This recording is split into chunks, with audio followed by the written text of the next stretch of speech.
এই যে প্রথমে বলা আছে স্রোতের অনুকূলে একটি নৌকা 4 ঘন্টায় 36 কিলোমিটার পথ অতিক্রম করে দাঁড়িয়ে। এখন আপনাকে এই ওয়ার্ডগুলো সম্পর্কে ক্লিয়ার ধারণা থাকতে হবে। স্রোতের অনুকূল, এই অনুকূল দ্বারা কি বোঝায়? এটা বিপরীত শব্দ হচ্ছে স্রোতের প্রতিকূল, যেটা আমরা 14 নম্বরে পাবো। এখন এই যে অনুকূল এবং প্রতিকূল কি বোঝায়? প্রথমত অনুকূল বলতে আমরা কি বুঝবো, এটাকে ব্যাখ্যা করি। স্রোতের অনুকূল, তোমরা নদী দেখেছো? নদীর স্রোত দেখেছো?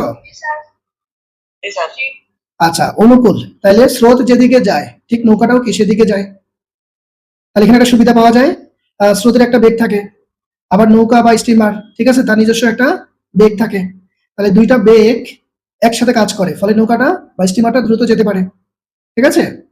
হ্যাঁ। আর নর্মাল যদি নৌকা হয় তাহলে তো তার কষ্ট আরো কম, সে দাঁড়বে যাবে প্লাস স্রোতও তাকে টেনে নিয়ে যাবে। তার মানে আমরা বলতে পারি স্রোতের অনুকূলে দুইটা ঘটনা কাজ করে, একটা হচ্ছে স্রোতের বেগ আর একটা হচ্ছে নৌকার নিজস্ব বেগ। ওকে ফাইন, 4 ঘন্টায় যায় 36 কিলোমিটার। এই 4 ঘন্টাকে আমরা আর ঘন্টায় রাখবো না, আমরা স্পেসিফিক 1 ঘন্টায় নিয়ে আসবো, 4 ঘন্টায় রাখবো না। তাহলে 4 9 36 সহজে বোঝা যাচ্ছে। তাহলে প্রতি 1 ঘন্টায় স্রোতের অনুকূলে হচ্ছে যেতে পারে কতটুকু? 1 ঘন্টায় কতটুকু যাবে? যদি 4 ঘন্টায় যায় 36 কিলোমিটার, হ্যাঁ সিম্পল হিসাব, সিম্পল হিসাব। 4 ঘন্টায় যায় 36 কিলোমিটার, তাহলে 1 ঘন্টা যাবে 36 ভাগ 4, তাহলে 9 কিলোমিটার। আমরা প্রশ্নের কনসেপ্ট আগে ক্লিয়ার হয়ে নেই, প্রশ্ন সমাধানে বেশি হচ্ছে যে মানে তাড়াহুড়ো করা যাবে না। প্রশ্নের কনসেপ্ট ক্লিয়ার হয়ে গেলে ধাপে ধাপে তোমার ব্রেন থেকেই চলে আসবে যে কি করবো, কোনটার পর কোন কাজটা করতে হবে। এবার আসেন, আরেকটা তথ্য দেওয়া আছে, স্রোতের বেগ প্রতি ঘন্টায় দেওয়া আছে 3 কিলোমিটার প্রতি ঘন্টায় কিন্তু। তাহলে স্রোতের বেগ আমরা যেহেতু জানি, তাহলে নৌকার বেগটা কত? যদি স্রোত না থাকতো স্পেসিফিক, হ্যাঁ নৌকার বেগ।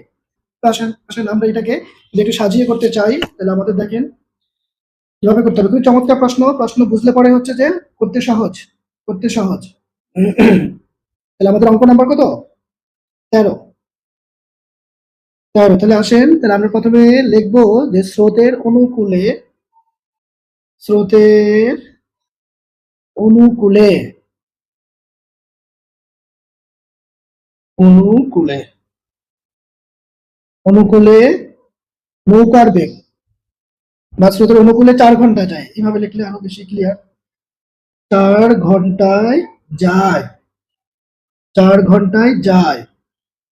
তারা বলে দিয়েছে 36 কিলোমিটার। ওকে ফাইন, 36 কিমি বাস। এবার আসেন, এই স্রোতের অনুকূলে আমরা 1 ঘন্টায় পাচ্ছি হচ্ছে কম, কম যাবে, তার মানে 9 কিলোমিটার। স্পেসিফিক 1 ঘন্টার হিসাব আমরা পাই গেলাম 9 কিলোমিটার। আচ্ছা, এখন আরেকটা তথ্য আমাদের হাতে আছে, যেটা হলো, যেটা হলো দেওয়া আছে দিয়ে লিখে ফেলবো আমরা। দেওয়া আছে দিয়ে, দেওয়া আছে কি জিনিস দেওয়া আছে আমাদের হাতে? স্রোতের বেগ দেওয়া আছে, স্রোতের বেগ। ওকে, স্রোতের বেগ প্রতি ঘন্টায়, হ্যাঁ প্রতি ঘন্টাটা তাহলে লিখতে পারেন স্রোতের বেগ প্রতি ঘন্টায়, প্রতি ঘন্টায় স্রোতের বেগ প্রতি ঘন্টায় দেওয়া আছে 3 কিমি, 3 কিমি বাস বাস বাস, 3 কিমি আমরা লিখলাম।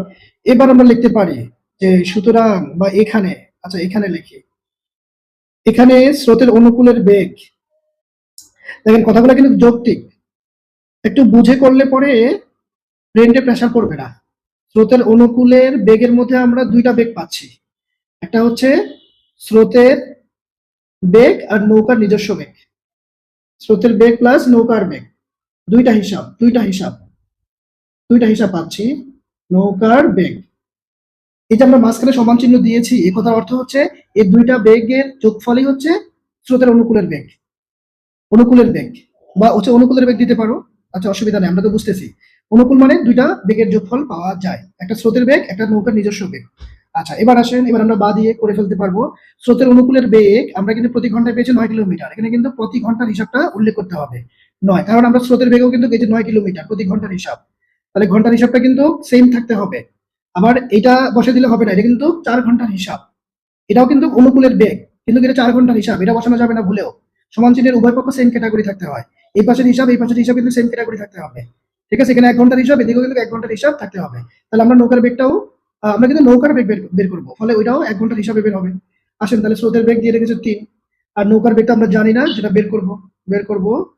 তাহলে এই যে এখন বা দিয়ে আমরা যদি হচ্ছে পক্ষান্তর করে ফেলি, পক্ষান্তর করে ফেলেন, তাহলে আমরা 3 কে নিয়ে আসলে পরে সে ডান থেকে বামে এসে মাইনাস হয়ে গেল প্লাসের জন্য, আর ডান পক্ষে শুধু নৌকার বেগ পড়ে থাকবে।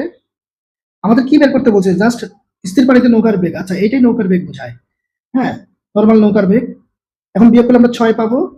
তাহলে আমরা পরিশেষে লিখবো হচ্ছে যে সুতরাং স্থির পানিতে নৌকার বেগ, তাদের কথাটাকে হচ্ছে আমরা এখন ব্যবহার করে দিব। শুধু নৌকার বেগটাই হচ্ছে স্থির পানিতে নৌকার বেগ, অর্থাৎ পুকুরে যদি নৌকা চালাইতে যায়, হ্যাঁ, তাহলে সেই বেগটাই হচ্ছে অরিজিনাল নৌকার বেগ। বাস, এখানে কোনো বাধা নাই, ঠিক আছে, কোনো বাধা নাই। তাহলে পেয়ে গেলাম সমান 6 কিমি। 6 কিলোমিটার হচ্ছে প্রতি ঘন্টায় একটা নৌকা মাঝি দাঁড় বেয়ে যেতে পারে। মাঝি তার বৈঠা দিয়ে দাঁড় বেয়ে যেতে পারে। বাস বাস বাস, এই হচ্ছে ব্যাপার। তাহলে খুবই চমৎকার একটা প্রশ্ন। প্রশ্নের কনসেপ্ট ক্লিয়ার যদি আপনারা হয়ে যান, তাহলে অঙ্ক পারাটা কোনো ব্যাপার না। এখন বলেন তো 100% বোঝা গেছে কিনা? কনফিউশন রাখা যাবে না, এটা হচ্ছে মূল কথা। 100% সবাই বুঝতে পেরেছেন কিনা? কনফিউশন কোনোভাবেই রাখা যাবে না।